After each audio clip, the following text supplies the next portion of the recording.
नमस्कार, मैं आपका साथी सुमित अवस्थी। शाम के 7 बजने वाले, आइए शुरू करते हैं रोज की तरह आज का शो चक्रव्यूह। पहली स्टोरी, स्पीकर ओम बिरला के खिलाफ अविश्वास प्रस्ताव क्यों आ रहा है। आज की सबसे ताजा सियासी खबर को 14% दर्शकों ने देखना चाहा है।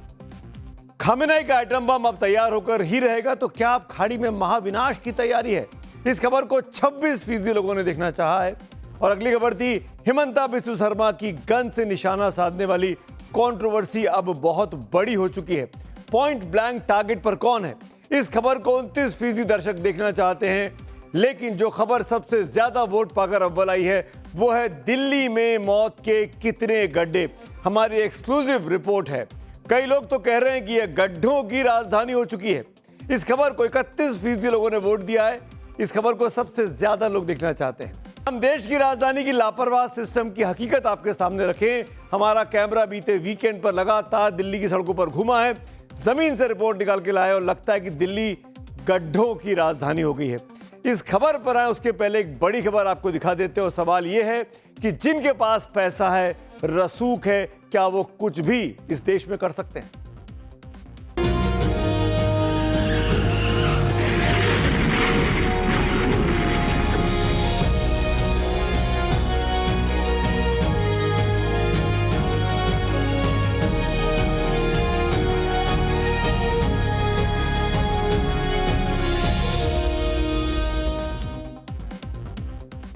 दिल्ली से ज्यादा दूर नहीं है कानपुर, और कानपुर के हाल भी वैसे हो गए जैसे किसी बड़े शहर के होते हैं। कानपुर से दिल दहला देने वाली एक खबर आई है, जहां एक रईसजादे ने अपनी कार से 6 राहगीरों को सरेआम सरेदिन रौंद डाला। आरोपी कानपुर के एक बहुत बड़े तंबाकू कारोबारी का बेटा है। दौलत के नशे में चूर शिवम अपनी करोड़ों रुपए की लंबोर्गिनी में सवार होकर निकला था। साथ में दोस्त उसकी कार में सवार थे, बॉडीगार्ड्स भी बैठे हुए थे। दोस्तों के साथ शुभम मिश्रा की काली रंग की लैम्बोर्गिनी हवा से बातें करती हुई कानपुर की सड़कों पे दौड़ रही थी। जब लैम्बोर्गिनी हो तो पुलिस वाले भी उसको कहां रोकने वाले हैं। खुद ही बेचारे डर जाते हैं, समझ जाते कि कोई बहुत बड़ा आदमी जा रहा है। देखते ही देखते शिवम की फर्राटा कार राहगीरों के लिए काल बन गई। इस हादसे में 6 लोग बुरी तरीके से घायल हुए और यह सब कुछ दोपहर में हुआ है। दिन की रोशनी में एक बुलेट सवार तो हवा में उछलकर 10 फीट दूर तक जा गिरा। तेज रफ्तार में रईसजादे की कार का खूनी तांडव कानपुर के वीआईपी रोड पर हुआ। इस हादसे को लेकर कई सवाल उठे। पुलिस प्रशासन पर भी शक की सुई घूमी है। ये सब आगे आपको बताता हूं कैसे कानपुर की पुलिस ने एक के बाद एक लापरवाहियां बरती हैं। लेकिन पहले आपको हमारे संवाददाता मनीष यादव की एक ग्राउंड जीरो से रिपोर्ट देखना चाहिए। कानपुर में हुई एक्सीडेंट की घटना तेज रफ्तार का कहर है या फिर अमीरी की हनक, जहां दूसरे की जान की वैल्यू नहीं होती, या फिर किसी लापरवाही का नतीजा। ये जांच तो पुलिस करेगी, लेकिन उस घटना को समझ लेना बहुत जरूरी है जो कल इसी रोड पर यानी वीआईपी रोड पर घटी। सामने जो ग्वालटोल रोड माना जाता है और ये वीआईपी रोड का हिस्सा है, जहां पर तमाम अधिकारियों का हर रोज आना जाना होता है। शहर का पॉश इलाका है तो बड़े कारोबारी भी यहाँ होकर गुजरते हैं। तो तमाम जो बड़े लोग हैं शहर के, उनका आना जाना अक्सर इस रोड से होता है। जो लैम्बोर्गिनी गाड़ी है वो इसी रोड से उस दिशा से आ रही थी। देखिए सामने जो दिशा है इस दिशा से आ रही थी। ये चौराहा बोला जाता है रिंग रोड चौराहा। तो यहाँ से लैम्बोर्गिनी गाड़ी आ रही थी और यहाँ पर कुछ लोग खड़े थे। यहाँ बुलेट खड़ी थी और कुछ लोग खड़े थे। गाड़ी सवार शिवम मिश्रा, जो कि अब पुलिस की जांच से भी साफ हो गया है कि शिवम मिश्रा गाड़ी को चला रहा था, जो कि कारोबारी एके मिश्रा का बेटा था, वो उस साइड से आया और गाड़ी यहां आकर सीधे बुलेट पर चढ़ा दी। हादसे के बाद गुस्साए लोगों ने कार को घेर लिया। भीड़ को देखकर कारोबारी का बेटा कार के अंदर ही दुबक कर छुप गया, लेकिन उसके बाउंसरों ने लोगों को धमकाना शुरू कर दिया। बाउंसर लगातार लोगों को धमकाते रहे, लेकिन मौके पर पहुंची पुलिस भी तमाशबीन बनी खड़ी देखती रही। लोगों का विरोध बढ़ता हुआ देखकर पुलिस ने कार को अपने कब्जे में ले लिया। इसके बाद मामला थाने पहुंच गया। और गनीमत ये देखिए कि इस बीच में जो बाउंसर्स थे वो इस लड़के को कार की सीट से निकालकर अपने साथ लेके चले गए। एक्सीडेंट करने के बाद आरोपी की लैम्बोर्गिनी से लोगों को कुचलने वाले आरोपी शिवम को थाने में वीआईपी ट्रीटमेंट दिया गया। पीड़ितों के साथ पुलिस की मौजूदगी में शिवम के सुरक्षा कर्मियों ने यानी बॉडीगार्ड्स ने पीड़ितों के साथ बदसलूकी तक की। लेकिन सवाल यह कि पीड़ितों के खिलाफ शिवम के बॉडीगार्ड्स की गुंडागर्दी पर कानपुर की पुलिस चुप क्यों रही? उसको किस बात का डर था? आखिर पुलिस शिवम को क्या बचा रही थी और क्यों बचा रही थी? क्या पुलिस ऊपर से किसी दबाव के चलते इस केस को ढीला छोड़ना चाहती थी या फिर मामला कुछ और ही है? जो भी हो, पूरे मामले की जांच होनी चाहिए, पीड़ितों को न्याय मिलना ही चाहिए। लगातार टाइम्स नाउ नवभारत इस बात को दोहरा रहा है। ये लोग जो इनके बाउंसर है, ये हम लोगों से लड़ने लगे तो वहाँ हम लोगों से इनकी भैंसा भैंसी हो गई। और वो लोग कहते नहीं, उनके साहब पे अटैक पड़ा था। कोई सज्जन थे, जब गाड़ी भिड़ी है तो उतारे गए हैं, तो उनके मुंह से हमें लग रहा है कि एक्सीडेंट में स्टीयरिंग उनके मुंह में लगी है, तो उसकी वजह से उनके खून निकल रहा था। तो उनको वो लोग कहाँ लेके गए हमें जानकारी नहीं। रसिल में हम खड़े हुए थे, अपने मित्र का इंतजार कर रहे थे। हमारे दोस्त को थोड़ा सा वक्त हो गया आने में, उतने में ये कार आ रही थी, एक्सीडेंट हो गया। पहले बिलर पे टक्कर पड़ी, उसके बाद फिर मेरे टक्कर पड़ी है। गाड़ी की स्पीड थी, अगर ना हटते तो शायद ना बचते। ये तौफीक की आपने बात सुनी ना, ये गाड़ी चला रहा था बुलेट, और जो 10 फीट ऊपर तक उड़ गया था। पीड़ितों को न्याय चाहिए, लेकिन कानपुर पुलिस की अब तक की कार्रवाई देखकर लगता नहीं कि पीड़ितों को न्याय के लिए आसानी से कुछ काम हो पाएगा। उनको काफी कठिन जंग लड़नी पड़ेगी। कानपुर पुलिस ने पहले एफआईआर लिखी, लेकिन शिवम का नाम उस एफआईआर में नहीं था, जबकि शिवम को गाड़ी चलाते वहां मौजूद दर्जनों लोगों ने देखा। दबाव पड़ा, दिन भर मीडिया ने खबर दिखाई, तो फिर शिवम का नाम एफआईआर में कानपुर पुलिस ने बाद में जोड़ा है। नवभारत के कैमरे पर शिवम की एक्सक्लूसिव तस्वीरें कैद हुई हैं। उसके घर के बाहर पुलिस इंतजार में खड़ी है। आप देखिए इन तस्वीरों में पुलिस नीचे खड़ी है, शिवम से पूछताछ करना चाहती है। शिवम घर के छत पर खड़ा तमाशा देख रहा है, हमारे कैमरे में कैद हुआ है। अपनी छत पर वो टहल रहा था। अब तक पुलिस ना उसे गिरफ्तार कर पाई है और ना ही उसका मेडिकल टेस्ट करा पाई है। साफ समझ में आ रहा है कि मेडिकल से बचने के लिए बॉडीगार्ड्स ने शिवम को वहां से निकाला, उठा के घर पहुंचा दिया। उन्होंने अपना काम कर दिया ताकि मेडिकल टेस्ट ना हो, क्योंकि अगर मेडिकल टेस्ट हुआ और अगर खून में शराब की मात्रा पकड़ी गई तब धाराएं बदल जाएंगी, तब कठिन मुकदमा झेलना पड़ेगा शिवम को। इसीलिए उसी समय को बाय करने की कोशिश की जा रही है। कानपुर पुलिस पर गंभीर सवाल पूरे की पूरी जांच के दौरान उठे हुए। सोची समझी रणनीति के तहत शिवम का मेडिकल नहीं कराया गया, आरोपी बार बार कह रहे हैं। जानकारों के मुताबिक हादसे के बाद फौरन मेडिकल टेस्ट होना चाहिए था। अब अगर शिवम का मेडिकल टेस्ट कराया भी अब जाता है तो उसके बच निकलने की संभावना बहुत ज्यादा बढ़ चुकी होगी, क्योंकि अब 24 घंटे से ऊपर हो चुके हैं। अब उसके मुंह से, अब उसके शरीर से अल्कोहल यानी शराब नहीं पकड़ी जाएगी। शिवम के घर के बाहर उनके वकील ने भी कहा दिया कि शिवम कार नहीं चला रहा था। अब आप खुद सुन लीजिए सरेआम क्या कह रहे वकील साहब।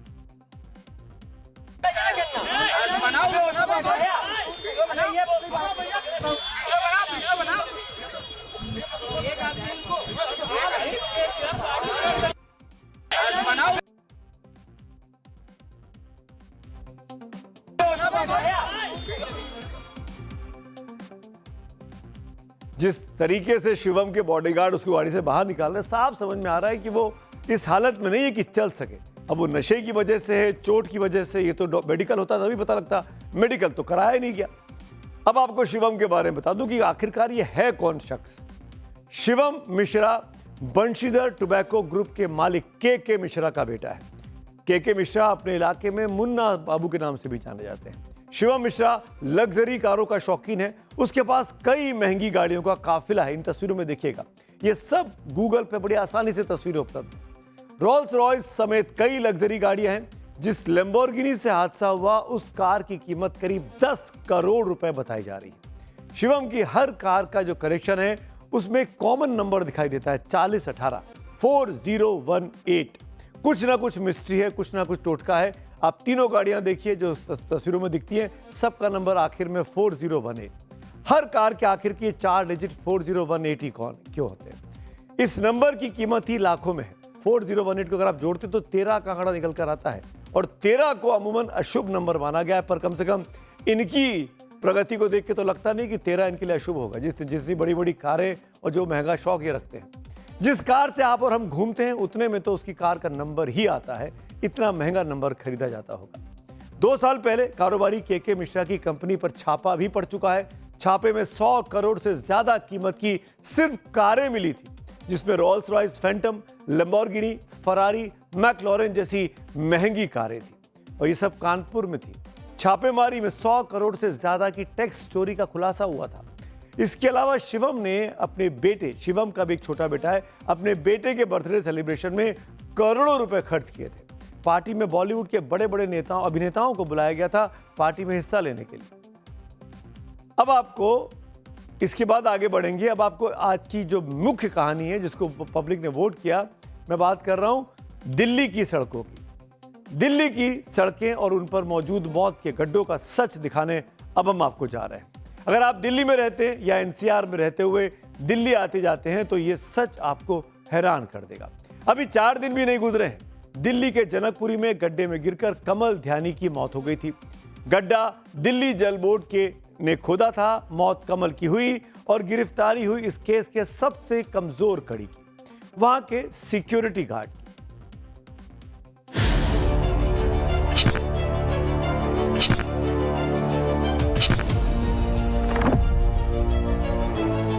ये सड़क है या मौत का रास्ता, ये गड्ढा है या सिस्टम का साइलेंट सीरियल किलर। नोएडा में गड्ढे में युवराज गिरा और जिंदगी खत्म हो गई। दिल्ली के जनकपुरी में कमल गिरा, उसे भी गड्ढे की मौत मिली। अब अगला नंबर किसका? क्या दिल्ली एनसीआर में सड़कें अगली मौत का इंतजार कर रही हैं? बीच सड़क खुले मेन होल,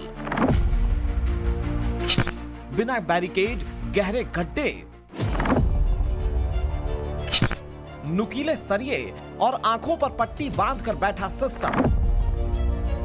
आखिर राजधानी की सड़कों पर मौजूद गड्ढे डेथ ट्रैप क्यों बनते जा रहे हैं? चक्रव्यूह में दिल्ली की सड़कों का रियलिटी चेक, जहां हर गड्ढा एक सवाल है और हर सवाल सिस्टम पर वार।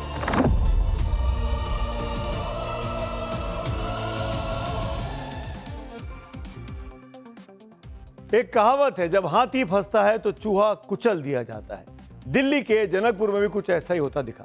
दिल्ली के जनकपुर में कमल ध्यानी की मौत सिस्टम की लापरवाही से हुई और गिरफ्तारी सब कॉन्ट्रैक्टर की हुई। प्राइवेट सिक्योरिटी गार्ड की गिरफ्तारी हो जाती है, सस्पेंड जूनियर इंजीनियर हुआ। लेकिन क्या इनसे ऊपर वाले बाबू, अधिकारी और नेता की कोई जिम्मेदारी नहीं है?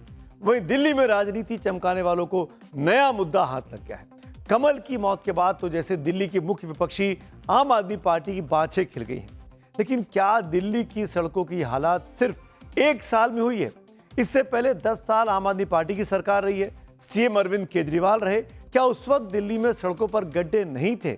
क्या उस वक्त के गड्ढे दिल्ली वालों के लिए मौत का कुआं नहीं बने थे? 2023 में सड़क एक्सीडेंट में सबसे अधिक मौतें दिल्ली में दर्ज की गई थी। रोड एक्सीडेंट के मामले में दिल्ली मेगा शहरों में टॉप पर है। उसी आम आदमी पार्टी के दिल्ली यूनिट के संयोजक सौरभ भारद्वाज कैंडल मार्च निकालने पहुंचे। बवाल बढ़ा तो दिल्ली पुलिस ने उनको हिरासत में ले लिया। अभी दिल्ली का हाल यह है कि ना सियासत रुक रही है और ना ही गड्ढे खत्म हो रहे हैं। आम आदमी त्रस्त है, मरने को मजबूर है। दिल्ली के लोग हर साल 2 लाख करोड़ रुपए से भी अधिक का इनकम टैक्स देते हैं। उन पैसों से दिल्ली में जान बचाने वाली सड़कें बननी चाहिए।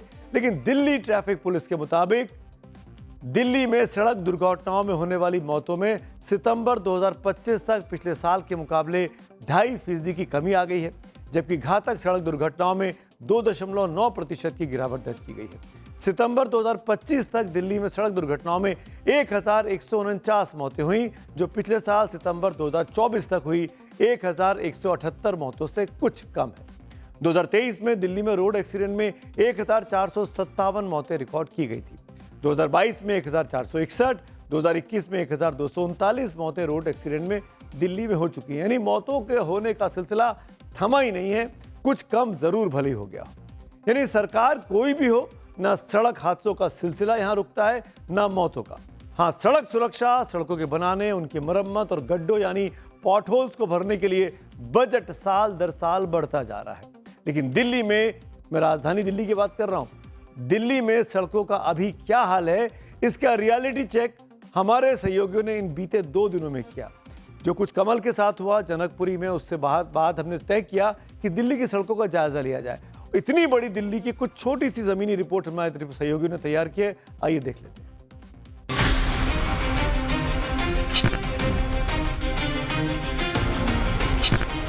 दिल्ली के राजधानी पार्क मेट्रो स्टेशन के नीचे देखिए कैसे मौत के गड्ढे मौजूद हैं।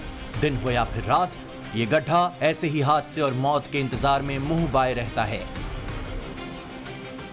इस गड्ढे को देखिए और गड्ढे के बीच में देखिए किस तरीके से यहाँ इसमें सरिया निकला है, और इसके ठीक बगल देखिए कि यहाँ से लोगों का आना जाना हो रहा है। करीब 200 मीटर लंबे गड्ढे में नुकीले सरिये बाहर निकले हुए हैं।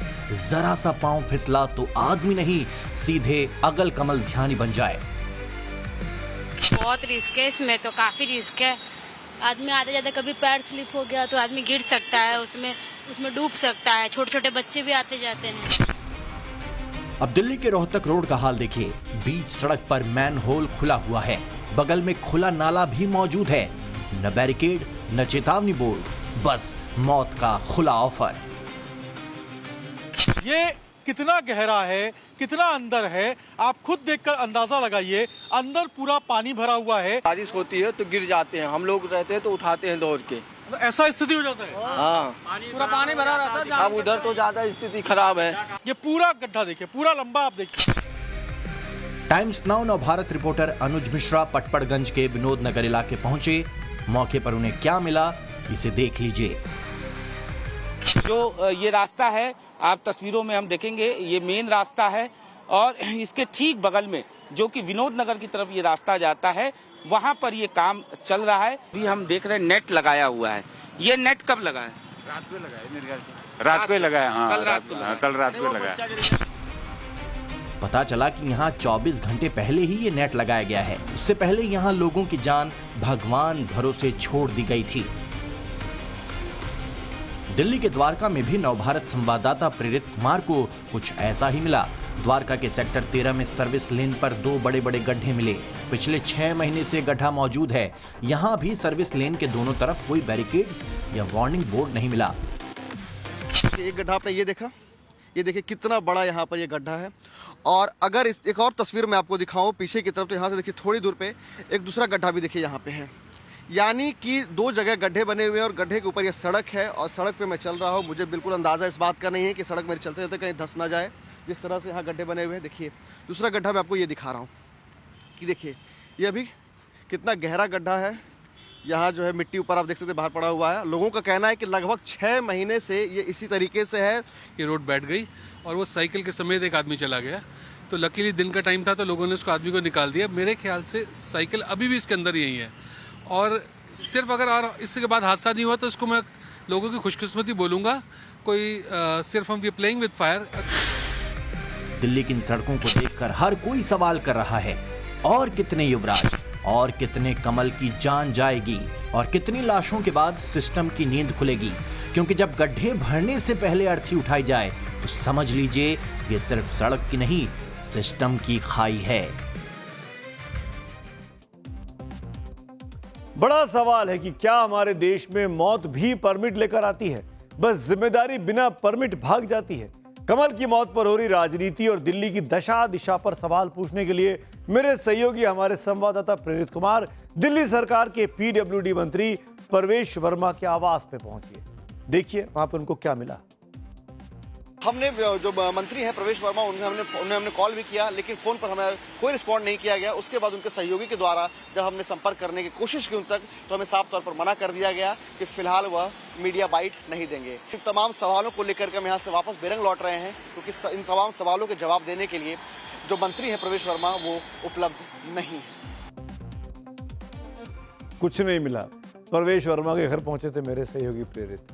दिल्ली में सड़कों के बनाने और उसकी मरम्मत और गड्ढों यानी पॉट होल्स को भरने की जिम्मेदारी वैसे तो कई विभागों के बीच बटी हुई है, और ये बहुत बड़ी वजह है दिल्ली को गड्ढों की राजधानी कहे जाने की। 60 फीट से ज्यादा जो चौड़ी सड़कें हैं उनके रखरखाव की जिम्मेदारी पीडब्ल्यूडी यानी लोक निर्माण विभाग के पास यानी दिल्ली सरकार के पास है। पीडब्ल्यूडी के अंदर आने वाले रोड और ब्रिज इंफ्रास्ट्रक्चर के लिए दिल्ली सरकार के 2025-26 के बजट में 3,843 करोड़ रुपए आवंटित किए गए, जिसका मकसद दिल्ली में सड़क और पुल के बुनियादी ढांचे को मजबूत करना है। वहीं दिल्ली सरकार के 2025-26 के बजट में ट्रांसपोर्ट सेक्टर के लिए 12,952 करोड़ रुपए एस्टिमेटेड था, जिसको बाद में बढ़ाकर 16,024 करोड़ रुपए कर दिया गया। इसमें पीडब्ल्यूडी के अलावा डीटीसी, डीएमआरसी के खर्चे भी शामिल हैं। लेकिन सड़क विकास का बड़ा हिस्सा पीडब्ल्यूडी को जाता है। और इतना ही नहीं, दिल्ली के पीडब्ल्यूडी को 2025-26 में केंद्र के सीआरआईएफ यानी central road and infrastructure fund से 803 करोड़ रुपए और मिले थे। वहीं 2026-27 के लिए 1200 करोड़ रुपए मांगे हैं। आपको बता दें कि सबसे ज्यादा रोड डेंसिटी दिल्ली में है, लेकिन दिल्ली की सड़कें मौत बांटने वाले गड्ढों से भरी हुई है। हमारी जमीनी रिपोर्ट से आपको कुछ अंदाजा लगा होगा। मशहूर शायर हुए अपने देश में आदम गोंडवी साहब, वो बिल्कुल सच बोल के गए। तुम्हारी फाइलों में गांव का मौसम गुलाबी है, तुम्हारी फाइलों में गांव का मौसम गुलाबी है, मगर ये आंकड़े झूठे हैं, ये दावा कितना किताबी है। आइए बात करते हैं आज की अगली कहानी की ओर, और ये सियासी हलकों की आज की सबसे बड़ी स्टोरी है। बात असम के सीएम हेमंत बिस्व शर्मा की, जिसकी सियासी बंदूक ने चुनाव से पहले ही सूबे का सियासी पारा चढ़ा दिया है। असम की सियासत से नफरत की एक और किस्त आज सामने आई, और इसे लेकर असम के मुख्यमंत्री हेमंत बिस्व शर्मा सुर्खियों में। सोशल मीडिया पर यह वीडियो जमकर वायरल हुआ, जिसमें वो कुछ ऐसा करते नजर आ रहे हैं जिससे देश की राजनीति में हलचल बढ़ गई। ये असम के मुख्यमंत्री हेमंत बिस्व शर्मा आपको स्क्रीन पर दिखाई दे रहे हैं। हाथ में गन है, बंदूक है, निशाने पर कौन है यह वीडियो में साफ साफ दिखाई दे रहा है। ऐसा लगता है कि इस एनिमेटेड वीडियो में एआई का भी, आर्टिफिशियल इंटेलिजेंस का भी इस्तेमाल किया गया है। टाइम्स नाउ नवभारत इस वीडियो की पुष्टि नहीं करता, हालांकि इसे असम बीजेपी के सोशल मीडिया हैंडल से पोस्ट किया गया था, लेकिन जैसे ही बवाल मचा वीडियो को अब डिलीट कर दिया गया है। लेकिन तब तक विपक्षी दल इसे लेकर हिमंता के खिलाफ सियासी बिगुल फूंक चुके हैं। इस वीडियो को मुस्लिम विरोधी बताते हुए ओवैसी अब हिमंता के खिलाफ आपराधिक कार्रवाई की मांग कर रहे हैं। उन्होंने हैदराबाद पुलिस कमिश्नर से इसकी शिकायत भी कर दी है। इस वीडियो को पूरा डिकोड करके आपको बताते हैं। वीडियो में हिमंता बिस्व शर्मा गोली चलाते हुए दिख रहे हैं। टारगेट पर सामने टोपी वाले दो मुसलमान दिखाई देते हैं, जिसमें एक लड़के और एक बुजुर्ग को दिखाया गया है। वीडियो में लिखा है पॉइंट ब्लैंक शॉट। इसका मतलब है बेहद नजदीक से टारगेट पर सटीक गोली लगाना। वीडियो में लिखा है नो मर्सी, मतलब कोई दया नहीं। यूं तो हेमंत बिस्व शर्मा मुस्लिमों के खिलाफ बयानबाजी को लेकर लगातार विवादों में रहते हैं। अभी हाल में उन्होंने कहा था, असम में मियां मुसलमान को हर कोई परेशान करे, अगर कोई मियां मुसलमान रिक्शा चालक है तो उसे 5 रुपए किराए की जगह सिर्फ 4 रुपए दे। लेकिन सवाल यह है कि ऐसे विवादित बयान देने की जरूरत एक मुख्यमंत्री को क्या है? आखिर बंदूक वाले वीडियो को सोशल मीडिया पर पोस्ट करके बीजेपी, जो असम की यूनिट है, वो क्या मैसेज देना चाहती है? बीजेपी नेताओं को इतना तो पहले से ही पता होगा कि इस वीडियो से सियासी बवाल मचना तो तय है, फिर इसे असम बीजेपी ने सोशल मीडिया पर पोस्ट क्यों किया? बवाल हुआ तो फिर हटा लिया, यानी अपनी गलती का क्या एहसास हो गया? उनको लगा कि उनसे गलत वीडियो बन गया था, यानी वीडियो के जरिए जो मैसेज देने की कोशिश की गई वो काम उनका हो गया। एक तरीका ये भी हो सकता है कि पोस्ट करो, फिर कुछ देर के बाद डिलीट करो, तब तक तो अपना काम हो चुका है। लेकिन सवाल यह कि संवैधानिक पद पर बैठा एक शख्स ऐसा कैसे कर सकता है? और जब कोई सीएम हो तो जिम्मेदारी उसकी और भी ज्यादा बढ़ जाती है। वो किसी एक पार्टी का मुख्यमंत्री नहीं है, वो पूरे सूबे का मुख्यमंत्री है। हेमंत बिस्व शर्मा असम के सीएम है। संविधान की शपथ और लोकतंत्र की ताकत लेकर वो राज्य की बागडोर इन दिनों संभाले हुए हैं। शपथ लेते वक्त उन्होंने कहा होगा, मैं विधि द्वारा स्थापित भारत के संविधान के प्रति सच्ची श्रद्धा और निष्ठा रखूंगा। भय या पक्षपात, अनुराग या द्वेष के बिना विधि के अनुसार कार्य करूंगा। लेकिन सवाल यह है, संविधान की शपथ लेकर सीएम बने हिमंता संविधान की धज्जियां क्यों उड़ा रहे हैं? उस विधि के पालन क्यों नहीं कर रहे हैं? उनका सियासी चश्मे में हिंदू मुसलमान का लेंस क्यों लगा हुआ है? ऐसे कई सवाल हैं जिनके चक्रव्यूह में हिमंता घिरे हुए दिखाई देते हैं। जुबान से निकला शब्द और कमान से निकला तीर कभी वापस नहीं आता। बीजेपी ने भले ही पोस्ट डिलीट कर दिया हो, लेकिन विपक्ष ने इसे बुलेट की रफ्तार से पकड़ लिया है। विपक्ष ने अब इसे सियासी हथियार बना लिया है। वीडियो दिखा दिखाकर विपक्ष हिमंता और बीजेपी पर सवालों के जमकर गोले दाग रहा है। विपक्ष कह रहा है कि हिमंता ने फायर नहीं मिस फायर कर दिया है। कांग्रेस ने बयान जारी कर कहा कि बीजेपी असम के आधिकारिक हैंडल से ऐसा वीडियो पोस्ट किया गया जिसमें अल्पसंख्यकों की हत्या का महिमा मंडन होता दिख रहा है। ये सामूहिक हिंसा और नरसंहार के लिए उकसाने जैसा है।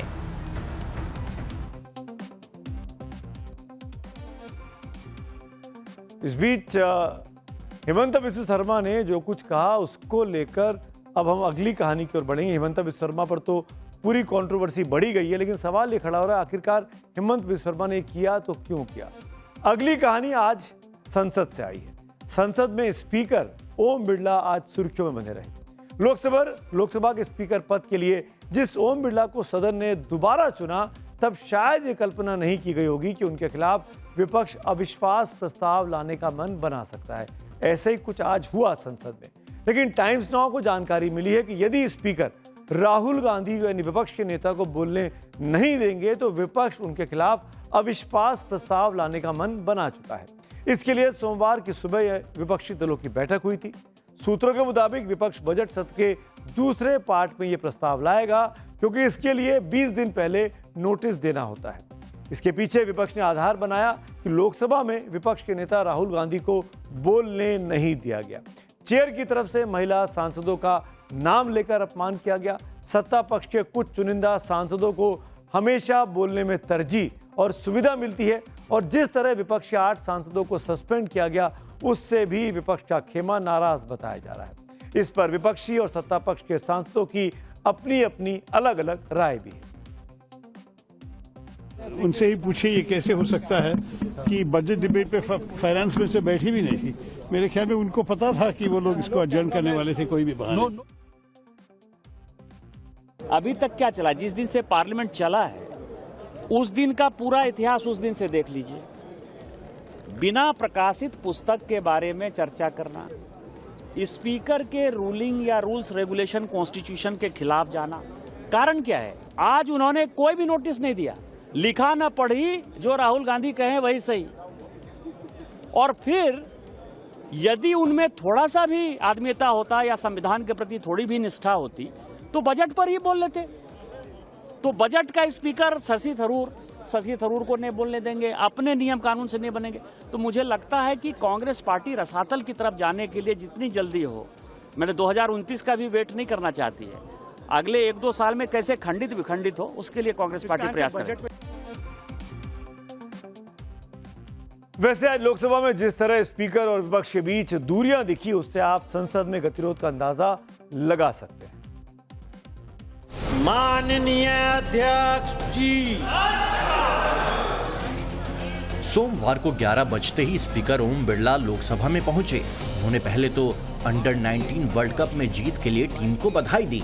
तब तक सदन बिल्कुल शांत था, लेकिन जैसे ही उन्होंने प्रश्नकाल शुरू किया, विपक्ष के नेता राहुल गांधी ने कुछ कहना चाहा। जब स्पीकर से इजाजत नहीं मिली तो विपक्ष हंगामे पर उतर आया। स्पीकर समझाते रहे, लेकिन बात बनी नहीं। सदन 12 बजे तक के लिए स्थगित हो गया। सदन नियम प्रक्रियाओं से बोला जाता है। सदन की कार्रवाई आप प्रश्नकाल में नहीं करना चाहते हैं। सदन की कार्रवाई आज 12 बजे तक के लिए स्थगित की जाती है।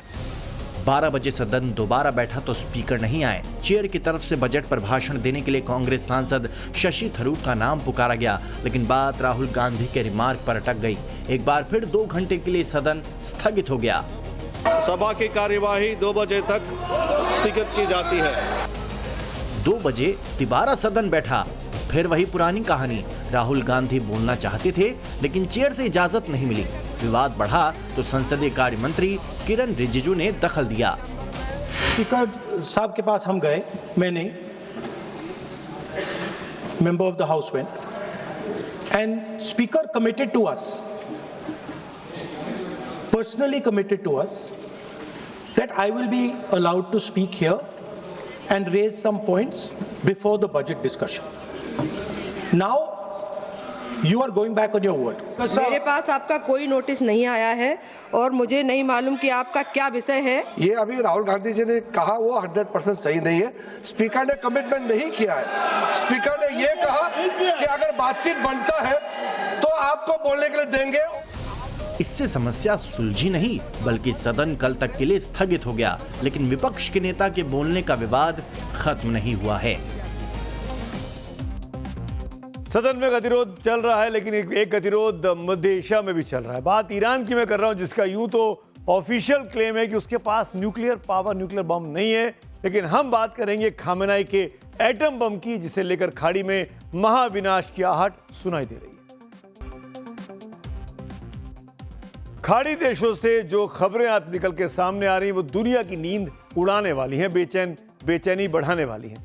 पिछले शुक्रवार को ही ओमान की राजधानी मस्कट में एक बातचीत हुई, बड़ी बातचीत कही जा रही थी। उम्मीद थी कि परमाणु डील पर ईरान और अमेरिका के बीच जमी बर्फ पिघलेगी।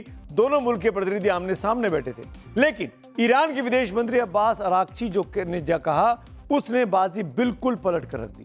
ईरान ने साफ कर दिया कि वो यूरेनियम एनरिचमेंट का काम कभी नहीं रोकेगा। मतलब सीधा है, ईरान अब एटम बम बनाकर ही दम लेगा। लेकिन बात सिर्फ यही नहीं रुकी। डिप्लोमेटिक टेबल पर इनकार के बाद ईरान ने युद्ध के मैदान का एक ऐसा वीडियो जारी कर दिया जिससे परेशानी हुई होगी, पेंटागन को उसने हिला कर रख दिया होगा। एक तरफ परमाणु जिद और दूसरी तरफ अमेरिकी बेड़े पर हमले का AI ट्रेलर। इन सब के बीच खाड़ी में चल क्या रहा है, उसको जानने के लिए हमारी ये रिपोर्ट देखिए। जमकर प्रोपेगेंडा वॉर चल रहा है और जब कूटनीति फेल होती है तो प्रोपेगेंडा शुरू होता है। इस्लामिक रेवोल्यूशनरी गार्ड कोर यानी IRGC मीडिया की ओर से जारी AI वीडियो किसी हॉलीवुड के फिल्म की तरह है, लेकिन इसका मैसेज बहुत ही खतरनाक है। यह सिर्फ एक वीडियो नहीं है, बल्कि अमेरिका को दी गई डायरेक्ट वार्निंग है, चेतावनी है।